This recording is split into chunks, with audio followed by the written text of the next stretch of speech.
Hello friends, तो आज की इस वीडियो में हम क्या देखने वाले हैं, फंडामेंटल राइट्स। प्रीवियस वीडियो में मैंने आपको बता दिया था मूल अधिकार किसको कहते हैं। आज की इस वीडियो में हम देखेंगे जो वर्तमान में हमें 6 मौलिक अधिकार प्राप्त है उनके बारे में हम चर्चा करेंगे। तो थोड़ा सा मैं आपको बता देती हूँ, जो मूल अधिकार फंडामेंटल राइट्स होते हैं इनको हम क्या कहते हैं, मौलिक अधिकार भी कहते हैं। अब मौलिक अधिकार हमें मिले क्यों है, तो ये जनता को संविधान कॉन्स्टिट्यूशन द्वारा दिए गए वो अधिकार होते हैं जो हमारे हितों का संरक्षण करते हैं। मीन्स जो भी हमें अधिकार मिले हैं उनकी सेफ्टी करते हैं, ये हमारे मूल अधिकार।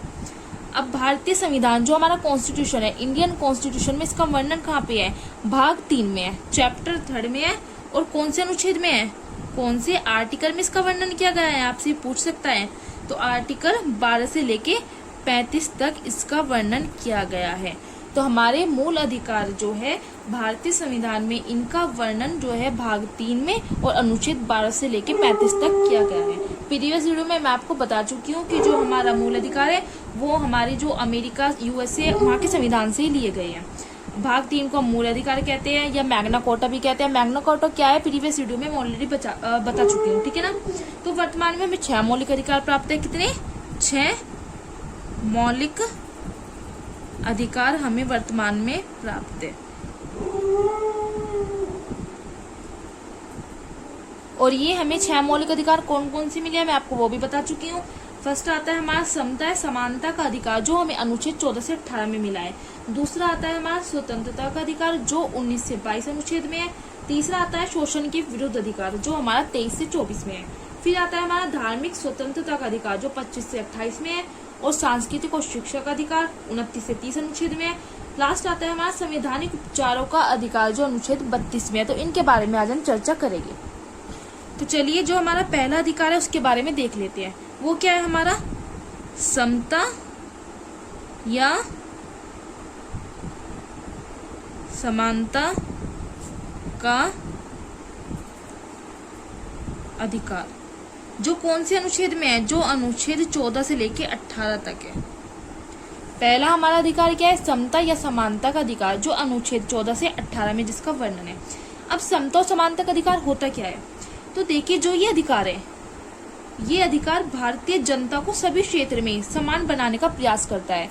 आप नाम से पता लग रहा होगा, समता समानता मीन्स समान बनाना है कि सब समान हो, सभी क्षेत्र में सबको समान अधिकार मिले। और समानता के विचारों को क्या करता है, प्रेरित करता है। इसी संबंध में विभिन्न अनुच्छेदों में इसका वर्णन है। कौन से अनुच्छेद है और विभिन्न, ये 14 से 18 में। चलिए मैं थोड़ा सा लिख देती हूँ। यह अधिकार हमें क्या करता है, यह अधिकार भारतीय जनता को सभी क्षेत्र में समान बनाने का प्रयास करता है, ठीक है ना। तो यह अधिकार भारतीय जनता को सभी क्षेत्र में समान बनाने का प्रयास करता है। अब हम देख लेते हैं जो अनुच्छेद 14 से 18 में इसका वर्णन है। तो अनुच्छेद 14 में कहा क्या गया है, आर्टिकल्स आपको पता है बहुत जरूरी होते हैं, एग्जाम में पूछ लिया जाता है कि अनुच्छेद 14 में कहा क्या गया है। तो अनुच्छेद 14 में कहा गया है, विधि के समक्ष समानता। अनुच्छेद 14 में कहा गया है विधि के समक्ष समानता। ये विधि क्या है, विधि मतलब होता है कानून, ठीक है। तो कहा गया है विधि के समक्ष समानता मतलब कानून की नजरों में सभी एक बराबर है, कोई छोटा या बड़ा नहीं है। तो विधि के समक्ष समानता, कानून की नजरों में सभी एक बराबर है, ये अनुच्छेद 14 में कहा गया है जो हमारा मौलिक अधिकार है, ठीक है। अब आते हैं हम अनुच्छेद 15 पर। अनुच्छेद 15 में क्या कहा गया है कि धर्म, जाति, लिंग, जन्म स्थान,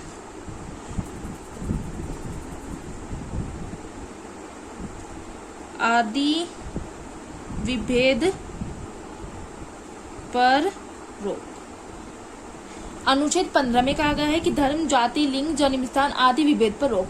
मतलब ये हमें अधिकार प्राप्त है कि हमारा धर्म, हमारी जाति, हमारा लिंग, हमारा जन्म स्थान कोई सा भी हो, ठीक है ना। तो उसमें हमें सेम अधिकार प्राप्त है। ये नहीं कि कोई हमें जाने से रोक देगा कहीं कि हमारा धर्म अलग है, नहीं हम वहां नहीं जा सकते।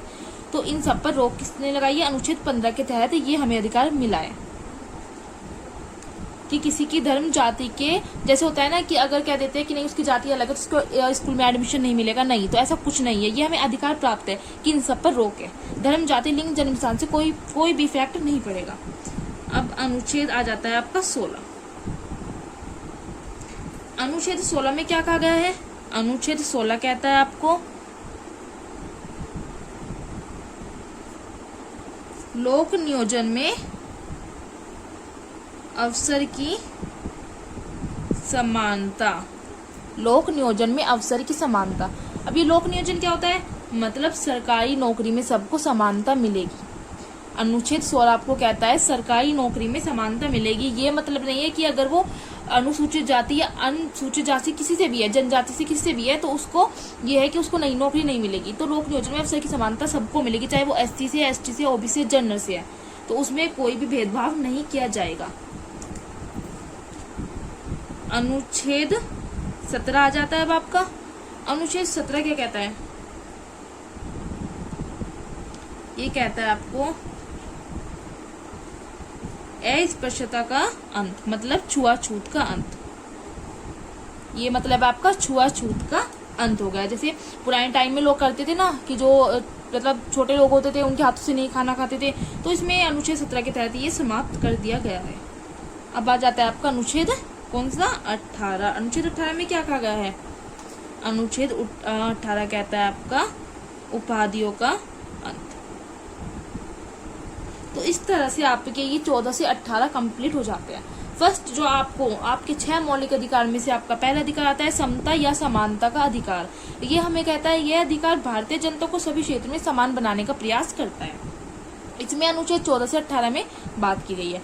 अनुच्छेद 14 आपको कहता है विधि के समक्ष समानता, मतलब कानून की नजरों में सब बराबर है। अनुच्छेद 14 में यह कहा गया है। अनुच्छेद 15 आर्टिकल 15 क्या कहता है कि धर्म जाति लिंग जन्म स्थान आदि पर रोक। अनुच्छेद 16 क्या कहता है? लोक नियोजन में अवसर की समानता, मतलब सरकारी नौकरी में सबको समानता मिलेगी। अनुच्छेद 17 कहता है अस्पृश्यता का अंत, छुआछूत का अंत। अनुच्छेद 18 में आ जाता है आपका उपाधियों का अंत। तो आपका ये फर्स्ट कंप्लीट हो जाता है। आई थिंक आपको अच्छे से समझ आया होगा। चलिए अब हम देख लेते हैं सेकंड मौलिक अधिकार क्या है आपका। आपका जो दूसरा मौलिक अधिकार आपको मिला है वो मिला है आपको स्वतंत्रता का अधिकार। ये सब आपको अपने टिप्स पर याद होने चाहिए। दूसरा मौलिक अधिकार हमारा क्या है? स्वतंत्रता का अधिकार, जो अनुच्छेद 19 से 22 में जिसका वर्णन किया गया है। ठीक है, अब हमारा जो स्वतंत्रता का अधिकार है वो क्या है? तो ये भारतीय जनता को संविधान द्वारा दिए गए वो अधिकार है ताकि स्वतंत्र रूप से वो अपने व्यक्तित्व का विकास कर सके, ताकि उसके विकास के जो माध्यम से हमारे देश का भी विकास हो सके। जब लोगों का विकास होगा तो जब लोगों का विकास होगा तो जाहिर सी बात है देश का भी विकास होगा। तो स्वतंत्रता का अधिकार हमें मिला है, ये हमारा मौलिक अधिकार में आता है। इसमें अनुच्छेद 19 क्या कहता है? चलिए मैं पहले थोड़ा सा लिख देती हूँ।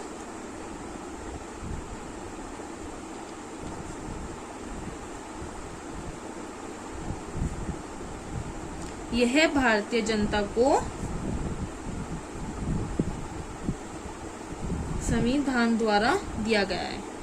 सारे जो हमारे अधिकार है ये हमें हमारे संविधान ने दिए हैं ताकि स्वतंत्र रूप से वह अपने व्यक्तित्व का विकास कर सके। इतना आप लिख सकते हो, थोड़ा सा मैं इसे लिखवा रही हूँ ताकि आपको याद रहे।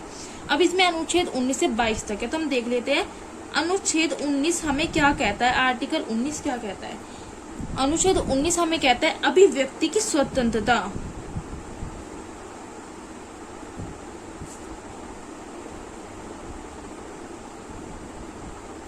अनुच्छेद 19 क्या कहता है? अभिव्यक्ति की स्वतंत्रता, मतलब हमारे मन के जो भाव है और विकास है उनके लिए कार्य करना। हमारे मन में कुछ आ जाता है कि नहीं हमें ये कार्य करना है, तो हमारे मन के, अपने मन के भाव और विकास के लिए कार्य करना या उसके संबंध में स्वतंत्रता प्रदान करना हमें कौन सा अधिकार देता है? ये अभिव्यक्ति की स्वतंत्रता। जैसे आपके मन में आ जाता है कि नहीं हमें तो ये वाला काम करना है, देश के लिए करना है, या फिर मुझे ये पढ़ना है, या मुझे यहाँ पे ये बनाना है, तो इस चीज की हमें स्वतंत्रता मिली है, सोचने विचारने की स्वतंत्रता मिली है, अभिव्यक्ति की स्वतंत्रता।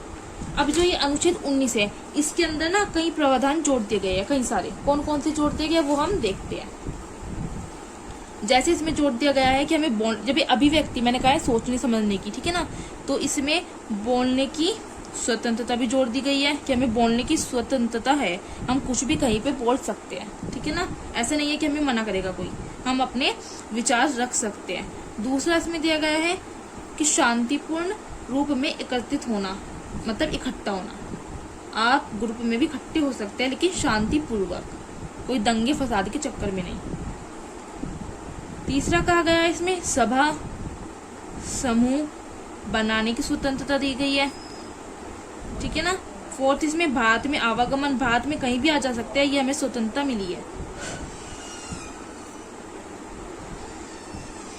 फिफ्थ क्या कहा गया है इसमें?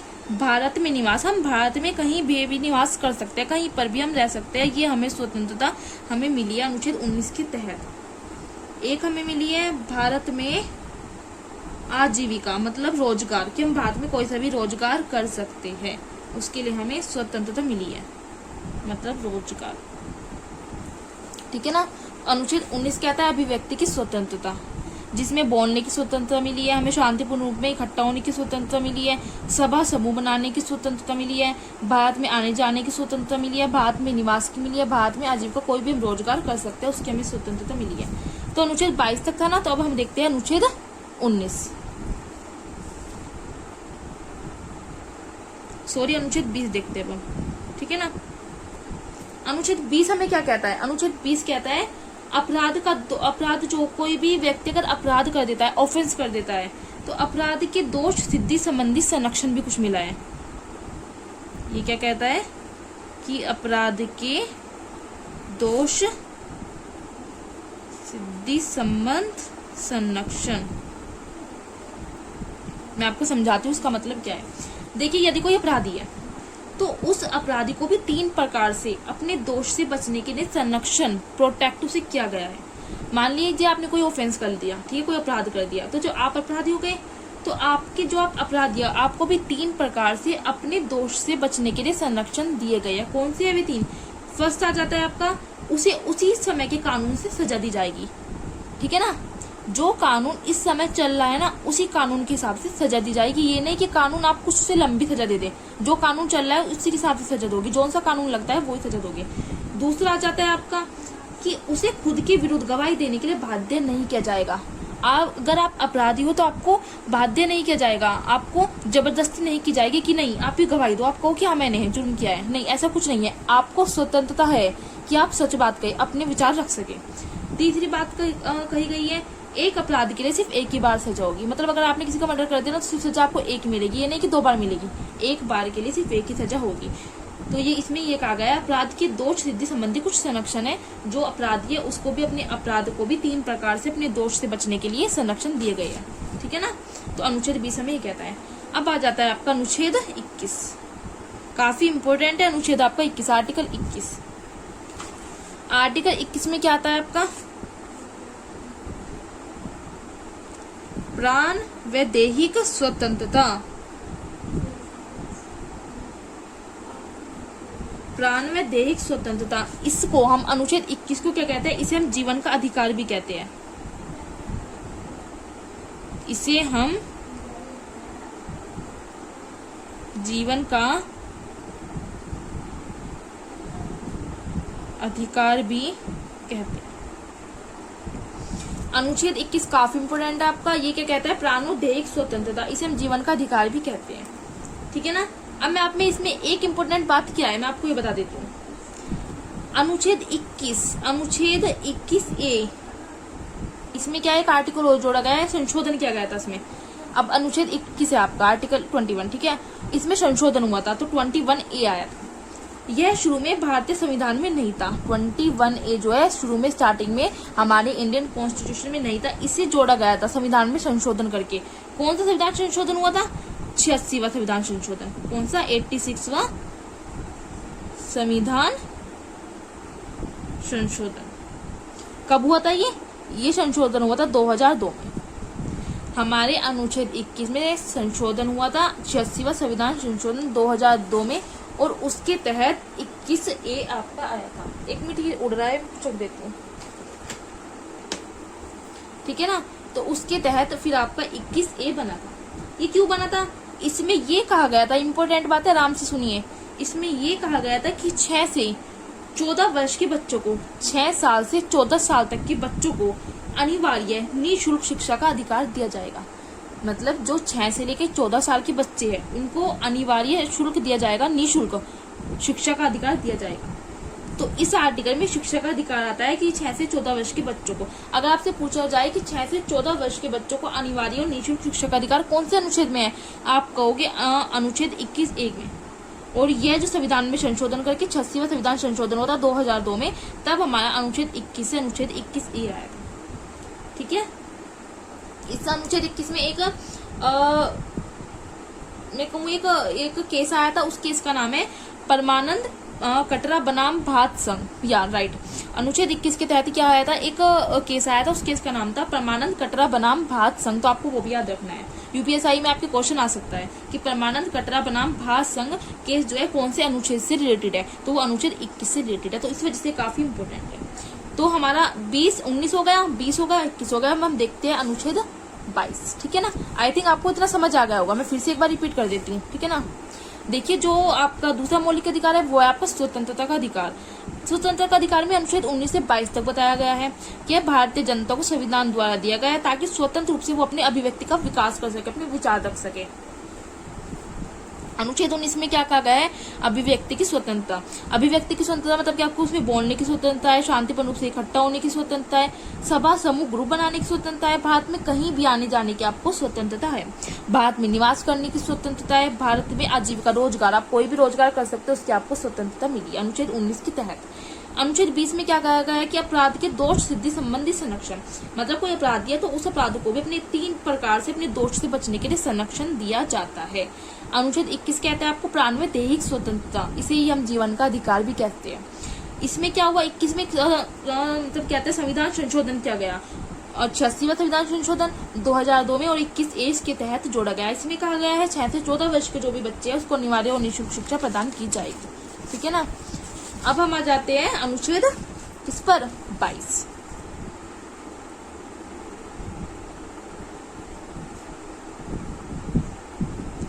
अनुच्छेद 22 क्या कहता है आपको? ये आपको बताता है गिरफ्तारी के संबंध में संरक्षण। आपने अपराधी किया, आप अपराधी हो गए, आपको गिरफ्तार कर दिया, तो उसके संबंध में क्या संरक्षण दिए जाएंगे।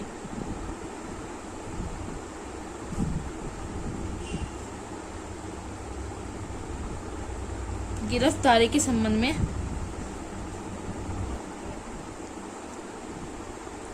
संरक्षण।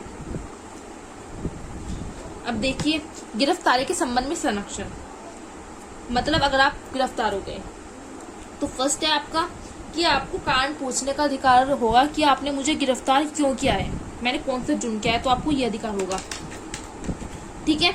दूसरा होगा कि 24 घंटे के अंदर आपको जुडिशरी के सामने उपस्थित कराना होगा। मतलब आपने कोई अपराध कर दिया, आपको गिरफ्तार कर लिया, तो 24 घंटे के अंदर आपको क्या होगा? न्यायपालिका जुडिशरी में क्या होगा? उसके सामने उपस्थित कराना होगा। वो आपको जेल में नहीं रख सकते ऐसे, 24 घंटे के अंदर ही उनको न्यायालय में आपको ले जाना होगा। तीसरा क्या है?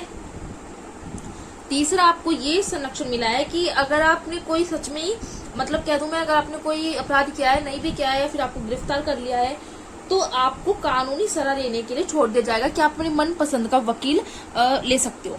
आपको ये छूट है कि आप अपने मन पसंद का कोई भी वकील आप कर सकते हो, ये नहीं कि आप वही वकील करोगे, नहीं, आपको ये छूट है। तो अनुच्छेद 22 कहता है कि गिरफ्तारी के संबंध में हमें संरक्षण दिए गए हैं। पहला कि जब हम गिरफ्तार हुए तो पूछने का हमारे पास पूरा अधिकार है कि आपने हमें गिरफ्तार क्यों किया है, ये हमें अधिकार मिला है। हम अपना जुर्म, हमने क्या जुर्म किया है जो आप हमने गिरफ्तार किया है, हमें ये अधिकार मिला है। दूसरा, 24 घंटे के अंदर न्यायपालिका के सामने उपस्थित कराना होगा। तीसरा, मनपसंद कानूनी सलाह लेने के लिए छोड़ दिया जाएगा कि आपको वकील कौन सा करना है। तो आपके अनुच्छेद 22 भी कंप्लीट हो जाता है। तो आपके 2 मौलिक अधिकार हो गए। अब हम बात करते हैं आपका तीसरा मौलिक अधिकार कौन सा है। तीसरा मौलिक अधिकार है आपका शोषण के विरुद्ध अधिकार। पहला मौलिक अधिकार कौन सा था आपका? समता है, समानता का अधिकार।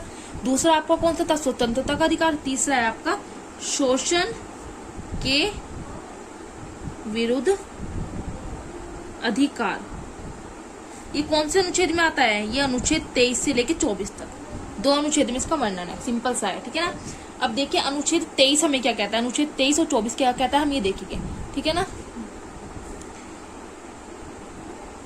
तो अनुच्छेद 23 हमें क्या कहता है कि मानव व्यापार, बलात् श्रम, बंधुआ मजदूरी नहीं करा सकते।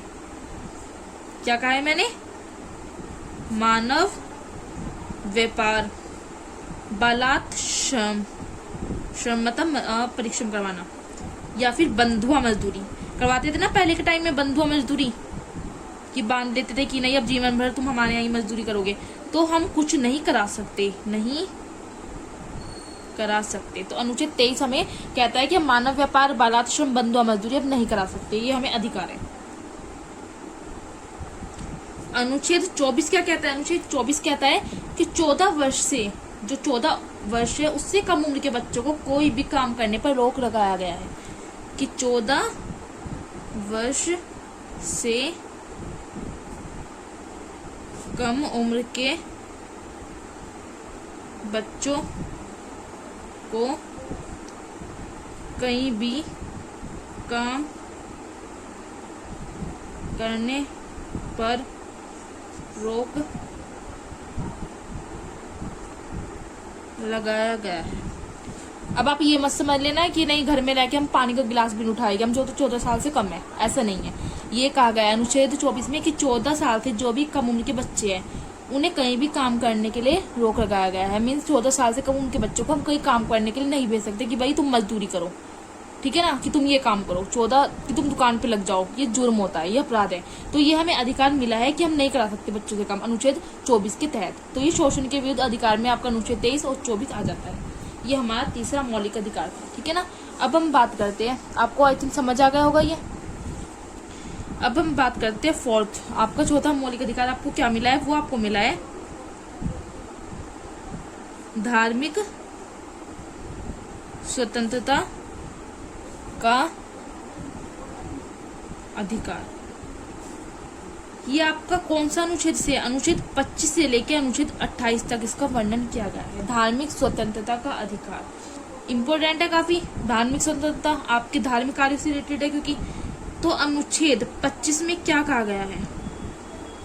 अनुच्छेद 25 में क्या कहा गया है? धर्म को मानना, उसका आचरण, प्रसार करना, इनकी हमें छूट मिली है।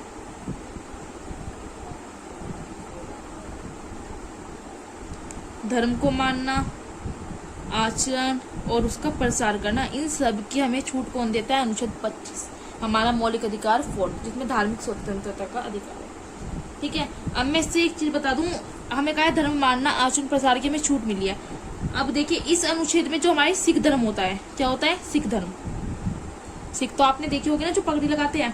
अब मैं एक बात बता दूं आपको, इस अनुच्छेद में जो सिख धर्म आता है उनमें क्या होता है, आपने देखा होगा सिख लोग जो होते हैं वो पाग पहनते हैं, पगड़ी पहनते हैं ऊपर, जैसे पाग कहते हैं, पग कहते हैं। तो उनमें उनके लिए पगड़ी पहनना अनिवार्य होता है, ठीक है ना। जैसे बाइक वगैरह पे जाते हैं तो उनके लिए पगड़ी पहनना अनिवार्य होता है, बहुत क्योंकि उतार नहीं सकते, उनके धर्म में होता है। क्योंकि सब अनुच्छेद 25 के तहत, जो ये अनुच्छेद है, इस अनुच्छेद 25 के तहत उन्हें ये छूट मिली है, किसको? सिख धर्म के लोगों को, कि उनको बाइक पर हेलमेट की जगह पाग लगाकर चलने में कोई प्रॉब्लम नहीं होगी। मतलब अगर वे पाग लगाकर चलते हो, वो पगड़ी पहनकर बाइक पर जा रही है, ये कहते हैं ना कि बाइक पर हमेशा हेलमेट पहने, वरना चालान काट लिया जाता है।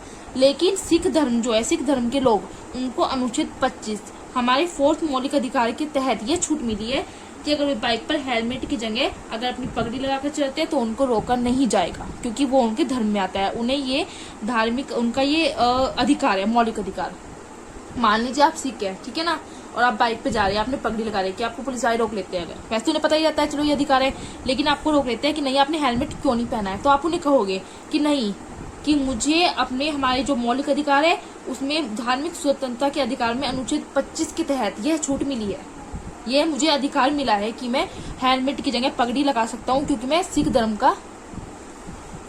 से हूँ। क्योंकि मैं आई थिंक आपको समझ आ गई होगी ये बात। तो अनुच्छेद 25 हो गया आपका। अब आ जाता है आपका अनुच्छेद 26, आर्टिकल 26 में क्या कहा गया है? अनुच्छेद 26 आपको कहता है धार्मिक प्रबंधन। ये धार्मिक मतलब आपके धर्म से ही रिलेटेड है, सब धार्मिक कार्य कर, ठीक है ना। अनुच्छेद 27 क्या कहता है आपको? धार्मिक संप्रोषित, जैसे जो धार्मिक कार्यों के लिए पैसे दिए जाते हैं ना, तो धार्मिक संप्रोषित, धार्मिक पैसे जो धार्मिक कार्य के लिए दिए जाते हैं, इसमें हो जाता है। अनुच्छेद 28 में क्या आ जाता है? अनुच्छेद 28 में जाएगा आपका धार्मिक शिक्षा उपासना में उपस्थित होने की स्वतंत्रता। मतलब अगर आप धर्म के नाम की कोई शिक्षा पढ़ रहे हो धर्म के, तो धार्मिक शिक्षा उपासना पूजा अर्चना करना, उनकी आपको उसमें उपस्थित होने की अधिकार मिला है। किसी भी जैसे मंदिर वगैरह में जागरण वगैरह होते हैं तो उसमें आपको छूट मिली है, अधिकार है ये आपको उसमें बैठना, उपासना में।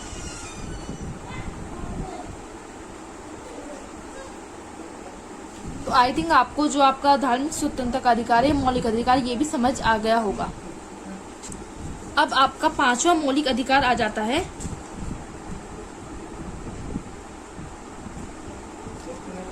संस्कृति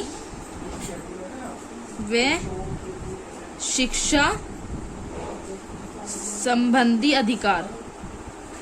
तो आपका 5वां जो आपको मौलिक अधिकार मिला है वो आपको कौन सा मिला है? संस्कृति व शिक्षा संबंधी अधिकार, जो अनुच्छेद 29 से अनुच्छेद 30 में, 2 अनुच्छेद में आपको मिला है संस्कृति और शिक्षा संबंधी अधिकार, ठीक है ना। यह केवल अल्पसंख्यकों के लिए दिए गए हैं। तो जो हमारे शिक्षा संबंधी अधिकार है किसे दिए गए? अल्पसंख्यकों के लिए। कभी आपने देखा है जनरल को कोई रिजर्वेशन मिला है, कोई आरक्षण मिला है? तो अनुच्छेद 29 आपको क्या कहता है? अल्पसंख्यकों के हितों का संरक्षण, अल्पसंख्यकों के हितों का संरक्षण। और अनुच्छेद 30 आपको क्या कहता है? अल्पसंख्यकों के शिक्षा संबंधी प्रावधान का संरक्षण। तो जो हमारा 5वां मौलिक अधिकार है संस्कृति व शिक्षा संबंधी अधिकार, जो अनुच्छेद 29 से 30 तक है। अनुच्छेद 29 में कहा गया है अल्पसंख्यकों के हितों का संरक्षण, क्योंकि इसमें सिर्फ अल्पसंख्यकों के लिए ये अधिकार दिए गए हैं। अनुच्छेद 30 में कहा गया है अल्पसंख्यकों के शिक्षा संबंधी प्रावधान का संरक्षण। अब आ जाता है हमारा 6वां और लास्ट मौलिक अधिकार, जो आपका क्या है, जो काफी ज्यादा इंपॉर्टेंट है, संवैधानिक उपचारों का अधिकार।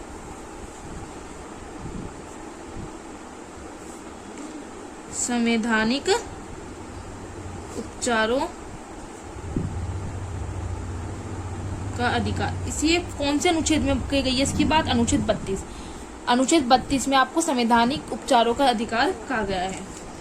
ये काफी ज्यादा इम्पोर्टेंट है फ्रेंड्स। देखिए इसमें क्या होता है, यदि सरकार या कोई व्यक्ति आपके मौलिक अधिकार को आपसे छीनने का प्रयास करता है, मतलब आपको शिक्षा का अधिकार नहीं देता, आपको बोलने की स्वतंत्रता नहीं देता, आपको रोजगार की स्वतंत्रता नहीं देता, कोई भी सरकार या कोई भी व्यक्ति अगर आपके मौलिक अधिकार को आपसे छीनने का प्रयास करता है, तो इस जो आपका ये 6वां मौलिक अधिकार है, इसके तहत आप क्या कर सकते हो? आप सीधा सुप्रीम कोर्ट या हाई कोर्ट में जा सकते हो। कोई भी सरकार या व्यक्ति अगर आपके मौलिक अधिकार को आपसे छीनने का प्रयास करता है, तो इनमें 6वां मौलिक, जो हमारा 6वां मौलिक अधिकार है, ये संवैधानिक उपचारों का अधिकार, ये हमें ये अधिकार देता है कि हम डायरेक्ट सुप्रीम कोर्ट या हाई कोर्ट में जा सकते हैं। आपको पता है सुप्रीम कोर्ट सर्वोच्च न्यायालय, उच्चतम न्यायालय होता है, देश का सबसे बड़ा न्यायालय होता है ये, ठीक है, सबसे बड़ा कोर्ट होता है। तो आप डायरेक्ट इसमें जाकर भी अपील दायर कर सकते हो, ठीक है। अब मैं एक चीज बता दूं, संवैधानिक उपचारों का जो अधिकार है, इसको भीमराव अंबेडकर ने क्या कहा है? डॉक्टर भीमराव अंबेडकर, जिसको हम क्या कहते हैं? भारतीय संविधान का जनक कहते हैं। भीमराव अंबेडकर, डॉक्टर भीमराव अंबेडकर ने इन संवैधानिक उपचारों के अधिकारों को क्या कहा है? इनको कहा है भारतीय संविधान की आत्मा। क्या कहा है? भारतीय संविधान की आत्मा या संविधान का दिल।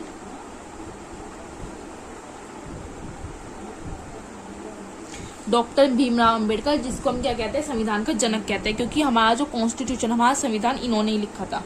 और कहा जाता है भीमराव अंबेडकर के पास 32 डिग्रियां थी। इसके बारे में कभी और चर्चा करेंगे, ठीक है ना। तो भारतीय संविधान की आत्मा का है और संविधान का दिल का है। वैसे भारतीय संविधान की आत्मा को क्या कहते हैं? इसे हम प्रस्तावना भी कहते हैं। ये यूपीएसआई में प्रश्न पूछा गया है। तो संवैधानिक उपचारों का अधिकार जो हमारा छठा मौलिक अधिकार है, इसमें अनुच्छेद 32 आता है और ये हमें क्या कहता है कि सरकार या कोई भी व्यक्ति अगर आपके मौलिक अधिकार को आपसे छीनने का प्रयास करती है तो आप इस छठे मौलिक अधिकार के तहत सुप्रीम कोर्ट या हाई कोर्ट में जाकर सीधे अपील दायर कर सकते हो। ठीक है ना। और अब इस संवैधानिक उपचारों के तहत सुप्रीम कोर्ट, हाई कोर्ट को यह पावर है, इस संवैधानिक उपचारों के अधिकार के तहत सुप्रीम कोर्ट या हाई कोर्ट को यह पावर, ये शक्ति मिली है कि वे मौलिक अधिकारों का संरक्षण करे, कि वे मौलिक अधिकारों को क्या करे, संरक्षण करे।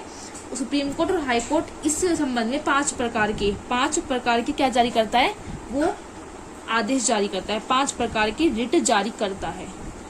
ठीक है। जब आप सुप्रीम कोर्ट, हाई कोर्ट में जाओगे, अपील दायर करोगे, तो वो क्या करेंगे, आपके इस मौलिक अधिकार के तहत संरक्षण करेंगे। वो क्या करेंगे, 5 प्रकार की आदेश मतलब रिट जारी करेंगे।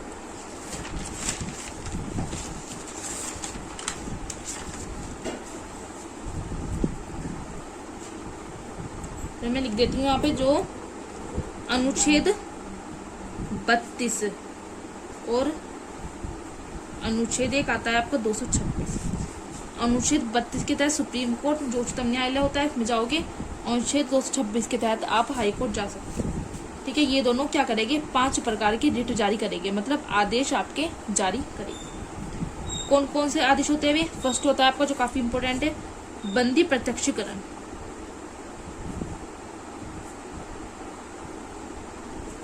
ठीक है। इसमें क्या होता है, जब कोई भी व्यक्ति को, किसी भी व्यक्ति को गिरफ्तार कर लिया जाता है तो यह आदेश जारी होता है कि 24 घंटे के अंदर उसे कोर्ट में मजिस्ट्रेट के सामने पेश किया जाए। इसमें आता है बंदी प्रत्यक्षीकरण में। दूसरा आपका आता है परमादेश। परमादेश में क्या होता है, परमादेश वैसे तो सरकारियों अधिकारियों के विरुद्ध आदेश होता है, जो सरकारी होते हैं, अधिकारी होते हैं। ठीक है ना, जिसमें उन्हें अपने कर्तव्य का पालन करने के लिए बाध्य किया जाता है। परमादेश में क्या होता है, वैसे तो सरकारी अधिकारियों के विरुद्ध आदेश होता है, जिसमें क्या होता है, उन्हें अपने कर्तव्य का पालन करने के लिए बाध्य किया जाता है।